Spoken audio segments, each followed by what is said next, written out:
Hi everyone, welcome to Navneet IAS academy. So हम यहाँ पे जो है क्लास 7 की एनसीईआरटी पॉलिटी की राइट उसे कवर कर रहे हैं। एंड इस बुक का नेम है the social and the political life part 2। And इसके 2 चैप्टर्स हम ऑलरेडी कंप्लीट कर चुके हैं। And today we are going to start the chapter number 3, जिसमें हम बात करेंगे स्टेट गवर्नमेंट के बारे में, राइट। कि स्टेट गवर्नमेंट जो है ना वो किस तरह से काम करती है, क्या उनकी रिस्पॉन्सिबिलिटीज होती हैं, एंड या फिर जो आम लोग होते हैं ग्रास रूट लेवल पे वो अपनी बात को जो है स्टेट गवर्नमेंट तक पहुंचाते हैं। फिर स्टेट गवर्नमेंट जो है ना वो किस तरह से यहाँ पे जो है सेंट्रल गवर्नमेंट तक जो है अपनी बात को पहुंचाती हैं, ग्रास रूट लेवल के लोगों की जो प्रॉब्लम्स है उन्हें किस तरह से सॉल्व आउट करती हैं। तो वो उन चीज़ों के बारे में ही हम यहाँ पे जो है पढ़ने वाले हैं। एंड जैसे कि एमएलएज होते हैं, member of the legislative assemblies, इनके बारे में यहाँ पे बात करेंगे। एंड फिर इन्हीं में से जो है कुछ लोगों को अगर हम बात करें तो चीफ मिनिस्टर्स यहाँ पे बना दिया जाता है, सीएम बना दिया जाता है, या फिर जो है उन्हीं में से जो है कुछ लोग यहाँ पे मिनिस्टर्स बना दिए जाते हैं। तो उनके बारे में जो है आज हम यहाँ पे कवर करेंगे कि ये जो लोग एमएलएज हैं इन्हें किस तरह से इलेक्ट किया जाता है। एंड इन्हीं में से जब कुछ लोग जो एमएलएज बन जाते हैं उनमें से जो है सीएम को किस तरह से इलेक्ट किया जाता है। एंड उनमें से जो कुछ लोग होते हैं मिनिस्टर्स, उन्हें किस तरह से मिनिस्टर्स बनाया जाता है। तो यही जो है आज का टॉपिक रहेगा। तो ये जो थर्ड चैप्टर है ना, इसे मैंने 2 पार्ट्स में डिवाइड किया है। तो आज हम इसका जो है फर्स्ट पार्ट कंप्लीट करेंगे एंड फिर जो है नेक्स्ट वीडियो में इसका जो सेकंड पार्ट है वो कंप्लीट करेंगे। ओके, थोड़ा सा वास्ट है चैप्टर, दैट इज वाई जो है I have divided this chapter into the 2 parts. So ये जो है मेरे टेलीग्राम चैनल का लिंक है, इस पे आपको जो है daily news articles to read जो है the Hindu and Indian Express के उसकी इंफॉर्मेशन मिलेगी। एंड इसका लिंक जो है वो नीचे मैं डिस्क्रिप्शन में भी दे चुकी हूँ, डायरेक्टली वहां पे जाके आप इसे फॉलो कर सकते हो। So let's start the topic how the state government works. कि आप जो स्टेट गवर्नमेंट होती है ना वो काम किस तरह से करती है, वही चीजें हम पढ़ेंगे। तो लास्ट ईयर जो हमारी क्लास 6 की एनसीईआरटी है ना, उसमें अगर आपने वो पढ़ा हो, आपने उन वीडियोस को मेरे को देखा हो जिसमें मैंने जो है डिटेल वे में क्लास 6 की एनसीईआरटी को कवर किया है, तो उसमें हमने ये देखा था कि जो गवर्नमेंट होती है ना, राइट, वो 3 लेवल पे काम करती है। तो कौन कौन से 3 लेवल हो गए? जैसे कि गवर्नमेंट होती है वो 3 लेवल पे काम करती है। तो सबसे ऊपर वाला जो लेवल होता है ना वो यहाँ पे आता है सेंटर का, ओके, जिसे हम जो है नेशनल भी बोल सकते हैं, नेशनल गवर्नमेंट भी बोल सकते हैं। फिर उसके बाद में जो है यहाँ पे सेंटर के अंडर जो है कई सारी स्टेट्स होती हैं। फिर स्टेट लेवल पे गवर्नमेंट यहाँ पे आ जाती है। तो कई सारी यहाँ पे स्टेट हो गई, ओके। तो उसके बाद में फिर स्टेट के अंडर जो है जो थर्ड लेवल यहाँ पे आ जाता है वो होता है आपका लोकल गवर्नमेंट का, ओके। तो एक स्टेट के अंडर जो है कई सारे यहाँ पे अब जो है विलेजेस होते हैं, कई सारे डिस्ट्रिक्ट्स यहाँ पे आ जाते हैं। तो वो यहाँ पे आपका क्या बन जाता है, वो आपका लोकल लेवल की गवर्नमेंट बन जाती है। तो इस तरह से जो गवर्नमेंट है ना वो 3 लेवल पे काम करती है। इसके बारे में मैंने जो है डिटेल्ड वे में यहाँ पे जो है क्लास 6 की एनसीईआरटी में बताया है, काफी अच्छे से वहां पे कवर किया है, ओके। एंड उसमें हमने जो है क्लास 6 में जो लोकल लेवल है, जो थर्ड लेवल है, यहाँ पे लोकल लेवल पे आपका जो है डिस्ट्रिक्ट गवर्नमेंट आ जाती है, ओके, डिस्ट्रिक्ट लेवल पे। देन उसके बाद में आपका विलेज लेवल पे आ जाती है या फिर पंचायत लेवल पे आ जाती है। तो इनको जो है हमने काफी अच्छे से वहां पे कवर किया था कि यहाँ पे कौन कौन से ऑफिसर्स काम करते हैं, या फिर जो ग्रास रूट लेवल की प्रॉब्लम्स होती है, विलेजेस के लोगों की प्रॉब्लम होती है, वो किस तरह से सॉल्व आउट की जाती हैं। उन सब चीजों के बारे में हमने यहाँ पे जो है विद एग्जांपल्स जो है काफी अच्छे से कवर किया था।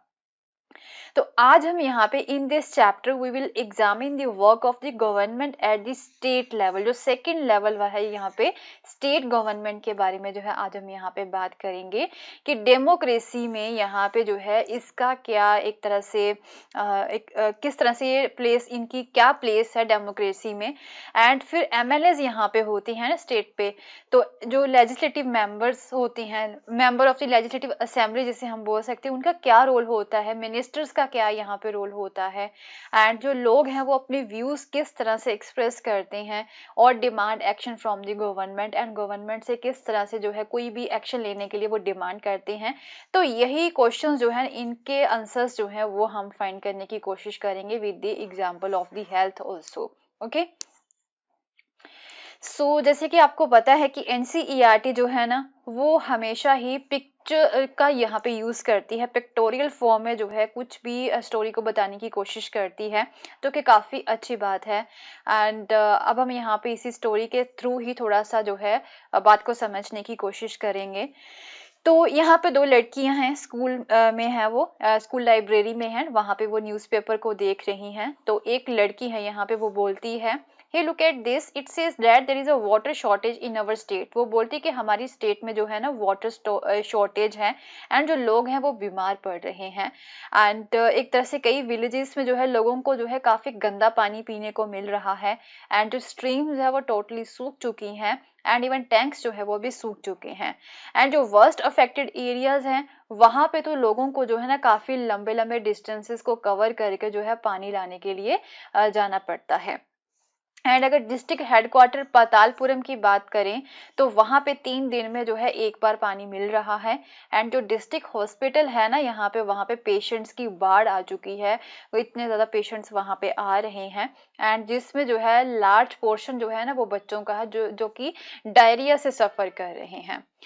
एंड फिर जो है ऑन द टीवी न्यूज, फिर दूसरी लड़की ये बोलती है कि मैंने जो है न्यूज भी सुनी थी यहाँ पे टीवी में, एंड उसमें ये बताया जा रहा है कि 10 लोग जो है उनकी डेथ हो चुकी है डायरिया से। तो ये किस तरह से हो सकता है, वो क्या can one really die from it, क्या डायरिया से लोग जो है वो मर सकते हैं। फिर जो है वो घर जाती हैं दोपहर के समय में, रास्ते से जो है जाते जाते जो है वो बात करती हैं कि my mother said not to have any ice drink, की कोई भी ठंडी चीज यहाँ पे नहीं पीनी है मार्केट से। एंड उन्होंने बोला कि मेरी मम्मी ने मुझे मॉर्निंग एक लेक्चर यहाँ पे दिया था, एंड वो बोलते हैं कि आपको अपनी हेल्थ के लिए खुद ही रिस्पॉन्सिबल रहना होगा। तो दूसरी लड़की थोड़ा सा फिर वो लाफ करती है। फिर सडनली जाते जाते उन्हें जो है रास्ते में पुलिस जो है वो रोक लेती है यहाँ पे। ओके, पुलिस जो है सडनली उन्हें रोक लेती है, रास्ता जो है वो ब्लॉक किया गया था, क्योंकि वहां पे एक एमएलए है ना, उसके घर को घेर रखा था लोगों ने, कुछ यहाँ पे काफी लोग जो है वो इकट्ठे हो रखे थे। तो उसके एमएलए के घर के बाहर वो इकट्ठे हुए थे, एंड उन्होंने उसके घर को जो है घेर रखा था। तो एक तरह से लड़की पूछती कि ऐसा क्यों ये कर रहे हैं। तो फिर वो बताती कि यहाँ पे हम भी कुछ नहीं कर सकते, पुलिस वाले, कि ये तो यहाँ पे धरना दे रखा है, लोगों ने इकट्ठा किया, खुद इकट्ठे हुए हैं, कुछ डिमांड करने के लिए यहाँ पे आए हैं। तो फिर सडनली जो है उन लड़कियों को जो है ना एक आवाज यहाँ पे सुनती है। तो एक यहाँ पे पर्सन थे, वो बोल रहे हैं, we demand that the authorities take immediate action to bring the public health situation under the control. तो वो बोलते कि हम डिमांड करते हैं कि जो है एक तरह से आपको जो अथॉरिटीज है ना यहाँ की, जैसे कि एमएलएज हो गए डिस्ट्रिक्ट के, तो वो जो है एक क्विक एक्शन लें कि जो पब्लिक हेल्थ सिचुएशन है ना उसे कंट्रोल में किया जा सके। And our MLA must take the responsibility of this, and MLA की ये रिस्पॉन्सिबिलिटी बनती है कि वो यहाँ के लोगों की हेल्थ का ध्यान रखे। तो फिर जो लड़की है ना, उसमें से एक लड़की बोलती है कि इस पर्सन की जो आवाज है ना वो कितनी लाउड है, एंड उसे जो एक लीडर यहाँ पे होना चाहिए। तो फिर दूसरी लड़की बोलती है, चुप हो जाओ, मैंने उसे जो है टीवी पे देखा हुआ है इस पर्सन को, एंड वो जो है ना एक ओपोजिशन का मेंबर है। ओके, तो यहाँ पे आपने दो वर्ड्स सुने हैं, एक हो गए यहाँ पे MLA, member of the legislative assembly, दूसरा आपने यहाँ पे बात की है about the member of opposition. Okay, तो ये दो वर्ड आपने यहाँ पे सुने हैं, इन्हीं वर्ड्स को जो है हम यहाँ पे समझने की कोशिश करेंगे कि एमएलए जो है क्या होते हैं, मेंबर ऑफ ओपोजिशन जो है ये क्या होते हैं। राइट, तो यही चीजें हम यहाँ पे समझने की कोशिश करेंगे। आई थिंक आपको तो इन चीजों के बारे में पता भी होगा, बट ये जो क्लास है 7th के बच्चे जो है ना उनके लिए बुक जो है वो बनाई हुई है, एनसीईआरटी जो बनाई हुई है, एंड इसमें से जो है काफी अच्छी चीजें जो है ना और भी आपको समझने को मिलेंगी, जिससे आप जो है डायरेक्टली अपने मेंस पार्ट में जो है ऐड कर सकते हो। राइट, सो अब क्वेश्चन है, हु इज एन एमएलए। अब एमएलए कौन होता है। तो आपने यहाँ पे जो है अबव सेक्शन में जो प्रीवियस हमने एक तरह से पिक्चर्स देखी हैं, स्टोरी देखी है, उसमें आपने देखा है कि पातालपुरम में क्या क्या इवेंट्स यहाँ पे हो रहे थे। तो वहां पे आपने कलेक्टर के बारे में, मेडिकल ऑफिसर, इस तरह से कई वर्ड सुने होंगे। And but have you heard of N MLA and this legislative assembly. आपने जो है इन दो वर्ड्स के बारे में सुना है, MLA and the legislative assembly के बारे में। तो can you identify which party she और ही बिलोंग टू। राइट। तो एमएलए जो आपके एरिया में भी होंगे, आपको ये भी पता होंगे कि वो किस पार्टी से बिलोंग करते हैं। तो यही चीजें समझने की कोशिश करेंगे। तो जो एमएलए होते हैं ना, member of the legislative assembly जो उसे बोला जाता है, इन्हें जो है ना डायरेक्टली जो आम लोग होते हैं, जो हम लोग होते हैं, वोटिंग का राइट जो होता है ना हमारा, उसे यूज करके हम अपने एमएलए को यहाँ पे चूज करते हैं। ओके, तो डायरेक्टली उन्हें यहाँ पे चूज किया जाता है एंड फिर वो हमारी प्रॉब्लम्स को जो है ऊपर तक पहुंचाते हैं, हमारी प्रॉब्लम्स को सॉल्व करने की वो कोशिश करते हैं। They then become member of the legislative assembly and also form the government। फिर जो है कुछ एमएलए यहाँ पे इकट्ठे होके फिर जो है वो क्या करते हैं, वो गवर्नमेंट बनाते हैं। तो यहाँ पे हर स्टेट में जो है एक यहाँ पे लेजिस्लेटिव असेंबली होती है, उसके वो मेंबर बन जाते हैं, तो फिर वहां पे जाके जो है वो गवर्नमेंट बनाते हैं। So in this way we say that the MLAs represent the people. तो एमएलएस जो है ना वो लोगों को ही रिप्रेजेंट करते हैं, क्योंकि हमने जो है आम लोगों ने ही जो है एमएलएस को इलेक्ट किया होता है, तो डायरेक्ट इलेक्शन इनके यहाँ पे होते हैं। तो थोड़ा सा एग्जांपल के थ्रू हम यहाँ पे समझने की कोशिश करते हैं कि जो लेजिस्लेटिव असेंबली यहाँ पे होती है हर एक स्टेट में, एंड उसके जो मेंबर्स होते हैं ना वो हम ही यहाँ पे चूज करते हैं। तो फिर जो है जब उन्हें वो इलेक्ट हो जाते हैं तो फिर वो क्या बन जाते हैं, वो मेंबर्स बन जाते हैं ऑफ द लेजिस्लेटिव असेंबली, जिसे हम जो है एमएलए बोलते हैं। ओके, सो जैसे कि आपको पता है that every state in India has a legislative assembly. हर एक स्टेट जो होती है ना इंडिया की, राइट, जितनी भी स्टेट्स है यहाँ पे इंडिया में, हर एक स्टेट में आपको एक लेजिस्लेटिव असेंबली जो है ना वो आपको देखने को मिलेगी। एंड अब यहाँ पे जो है every state is divided into different areas, या फिर उन एरियाज को हम जो है कॉन्स्टिट्यूएंसीज भी बोलते हैं। जैसे कि सपोज एक स्टेट है यहाँ पे, तो एक स्टेट को जो है ना कई सारे छोटे छोटे एरियाज में हम जो है डिवाइड कर देते हैं, राइट, डिफरेंट डिफरेंट एरियाज में डिवाइड कर देते हैं। तो ये क्या बन जाती है, ये आपकी नंबर 1 कॉन्स्टिट्यूएंसी होगी, सेकंड कॉन्स्टिट्यूएंसी होगी, थर्ड एरिया जिसे हम कॉन्स्टिट्यूएंसी बोल सकते हैं, फोर्थ एरिया कॉन्स्टिट्यूएंसी होगी, फिफ्थ कॉन्स्टिट्यूएंसीज होगी। तो एक स्टेट है यहाँ पे ये, उसके अंडर जो है कई सारी कॉन्स्टिट्यूएंसीज होती हैं। तो डिफरेंट एरियाज में हम अपनी स्टेट को डिवाइड कर देते हैं, उन एरियाज को हम कॉन्स्टिट्यूएंसीज बोल देते हैं। ओके, तो इन्हीं कॉन्स्टिट्यूएंसीज में से जो है यहाँ पे हर एक कॉन्स्टिट्यूएंसी से जो है एक एमएलए जो है ना वो सिलेक्ट किया जाता है, हर एक कॉन्स्टिट्यूएंसी से। मेरी जो नंबर 1 कॉन्स्टिट्यूएंसी जो है ना यहाँ से भी एक एमएलए चूज किया जाएगा, फिर सेकंड कॉन्स्टिट्यूएंसी से भी जो है एक एमएलए यहाँ पे चूज किया जाएगा, थर्ड से भी किया जाएगा, फोर्थ से भी किया जाएगा, फिफ्थ से भी किया जाएगा। तो हर एक कॉन्स्टिट्यूएंसी का जो है अपना एमएलए यहाँ पे होता है, राइट। तो एक एग्जाम्पल यहाँ पे इन्होंने जो है हिमाचल प्रदेश का लिया हुआ है कि हिमाचल प्रदेश को जो है ना 68 डिफरेंट एरियाज में इन्होंने डिवाइड किया हुआ है। तो 68 कॉन्स्टिट्यूएंसीज है यहाँ पे हिमाचल प्रदेश में। ओके, तो 68 सीट्स हो गई यहाँ पे लेजिस्लेटिव असेंबली में। इस तरह से हम ये बोल सकते हैं कि 68 सीट्स हो गई टोटल। तो हर एक कॉन्स्टिट्यूएंसी से द पीपल इलेक्ट 1 रिप्रेजेंटेटिव। तो हर एक कॉन्स्टिट्यूएंसी से जो लोग हैं ना वो एक रिप्रेजेंटेटिव को जो है इलेक्ट करेंगे, जो कि बाद में क्या बन जाते हैं, वो एमएलए बन जाते हैं। ओके, जैसे कि आपको बता चुकी हूँ।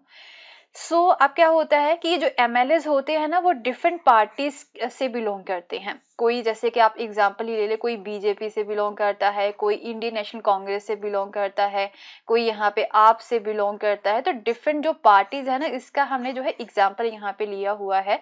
तो जो है वो डिफरेंट डिफरेंट पार्टी से बिलोंग करते हैं। मीन हर एक मेंबर जो है ना यहाँ पे, हर एक एमएलए जो होता है वो डिफरेंट पार्टी से बिलोंग करता है। okay, so these MLAs therefore belong to the different political parties. So how do people who are MLAs become ministers or the chief ministers? आप इन लोगों को हमने जो है इन मेंबर्स को अपने रिप्रेजेंटेटिव्स को चुन लिया जो कि एमएलए बन गए, मीन जो कि लेजिस्लेटिव असेंबली जो होती है ना उसके वो मेंबर बन गए हैं। अब इनमें से कुछ लोग जो है वो मिनिस्टर्स किस तरह से बनते हैं एंड चीफ मिनिस्टर्स जो है वो किस तरह से बनते हैं।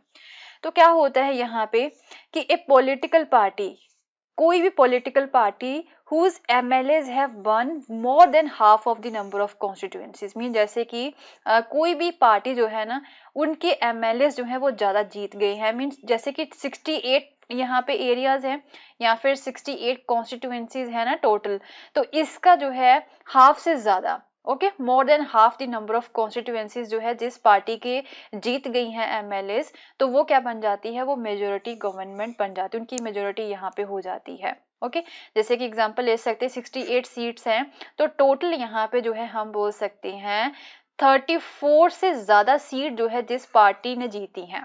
ओके 34 से ज्यादा कॉन्स्टिट्यूएंसी से जो पार्टी यहाँ पे जीती है, जिसके 34 से ज्यादा एमएलए यहाँ पे बने हैं, वो पार्टी क्या बन जाती है, वो मेजोरिटी बन जाती है। ओके सो जो पॉलिटिकल पार्टी जिसकी मेजोरिटी होती है उसे रूलिंग पार्टी बोला जाता है। एंड उसके बाद जो दूसरे मेंबर्स होते हैं, तो ऐसा नहीं है कि हर एक जगह से यहाँ पे एक ही पार्टी के, रूलिंग पार्टी के ही एमएलए बने हों, यहाँ पे दूसरी पार्टीज के भी एमएलए यहाँ पे बनते हैं, तो उन मेंबर्स को हम क्या बोल देते हैं, उन मेंबर्स को हम ऑपोजिशन बोल देते हैं। Okay so for example the legislative assembly of the state of Himachal Pradesh जो है वहाँ पे 68 एमएलए कॉन्स्टिट्यूएंसीज हैं। जैसे कि एग्जाम्पल के थ्रू इन्होंने बताने की कोशिश की हुई है कि हिमाचल में टोटल 68 एमएलए कॉन्स्टिट्यूएंसीज हैं, राइट।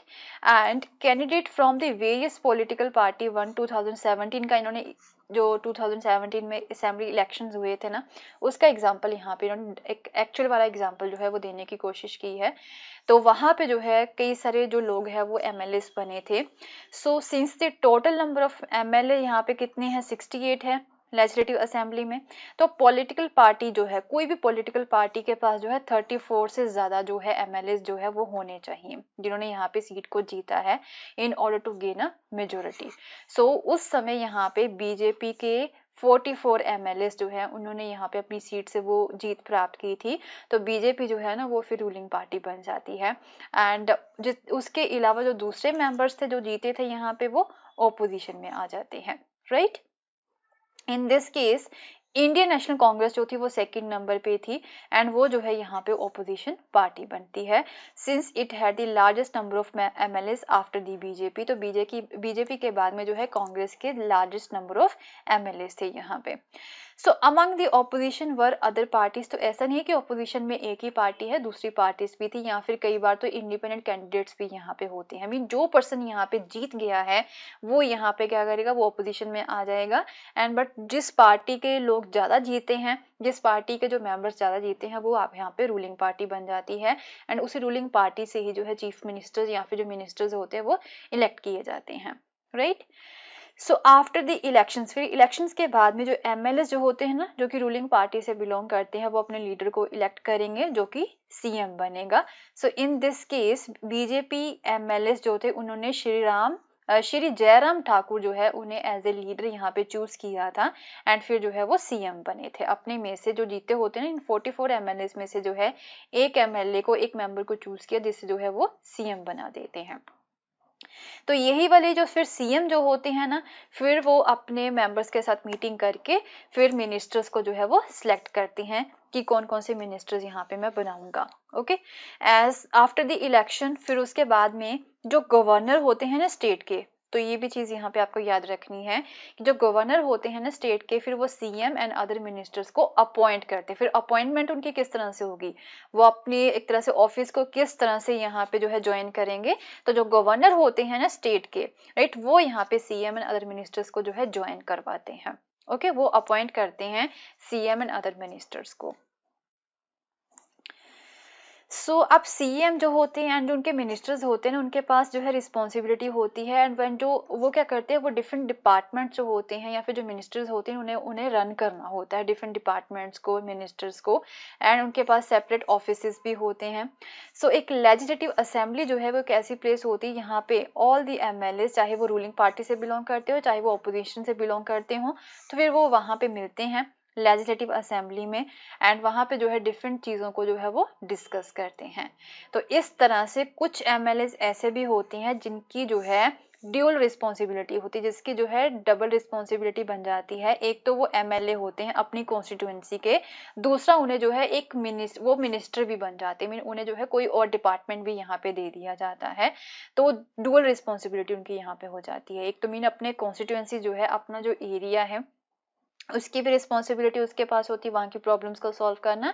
दूसरा उन्हें जो है कोई डिपार्टमेंट दे दिया जाता है, उस डिपार्टमेंट का मिनिस्टर जो है वो यहाँ पे उन्हें बना दिया जाता है। ओके तो यही चीजों के बारे में हम जो है थोड़ा सा और डिटेल वे में जो है आगे जाके देखेंगे कि लेजिस्लेटिव असेंबली में किस तरह से डिस्कशन होती है, राइट एंड कौन से टॉपिक्स पे यहाँ पे डिस्कशन होती है, एंड वही चीज़ें जो है आज हम अपनी जो नेक्स्ट वीडियो में जो पार्ट 2 है उसमें हम जो है कवर करेंगे, राइट। सो यहाँ पे जो है एक टेबल की फॉर्म में जो है बताने की कोशिश की हुई है। हिमाचल प्रदेश में 2017 में जो इलेक्शंस हुए थे ना, उसे टेबल फॉर्म में बताने की कोशिश की हुई है। तो यहाँ पे पॉलिटिकल पार्टीज हैं, so the number of MLA जितने यहाँ पे इलेक्ट हुए थे, तो बीजेपी जो है वो रूलिंग पार्टी यहाँ पे बनती है, मेजोरिटी पार्टी जो है यहाँ पे बनती है, 44 एमएलए जो है वो इलेक्ट हुए थे। एंड फिर इंडियन नेशनल कांग्रेस जो सेकंड नंबर पे है, 21 थे, तो ये क्या बन जाती है, यहाँ पे जो है ऑपोजिशन पार्टी बन जाती है। ओके फिर कम्युनिस्ट पार्टी थी एक, उनके थे, इंडिपेंडेंट भी थे यहाँ पे 2, तो टोटल कितने हो गए, 68 हो गए। ओके तो ये सभी वहां पे बैठेंगे, एंड फिर जो है ये कहाँ पे बैठते हैं, ये लेजिस्लेटिव असेंबली में बैठते हैं। वहां पे जो है ये डिफरेंट मैटर्स के ऊपर, डिफरेंट प्रॉब्लम्स जो होती है ना ग्रास रूट लेवल के लोगों की, तो उसके ऊपर जो है वो डिस्कशन करते हैं, राइट। सो मिलते हैं फिर नेक्स्ट वीडियो में पार्ट 2 में एंड इसी चैप्टर के साथ, एंड उसमें देखेंगे कि अब लेजिस्लेटिव असेंबली में किस तरह से डिस्कशंस होती है, कौन कौन से टॉपिक्स पे डिस्कशंस होती है, एंड ऑपोजिशन जो है उनका क्या रोल होता है इन डिस्कशंस में, एंड ग्रास रूट लेवल की जो बातें हैं वो किस तरह से लोगों तक पहुंचती हैं, स्टेट लेवल तक पहुंचती हैं, उसी के बारे में हम जो है अपनी नेक्स्ट वीडियो में कवर करेंगे। एंड अगर आपको मेरा कोर्स पसंद आया तो इसे शेयर करना ना भूलें, and don't forget to subscribe my channel and don't forget to press the bell icon so that you can get the notification whenever I upload a new video. Thank you so much. Have a nice day. Bye bye.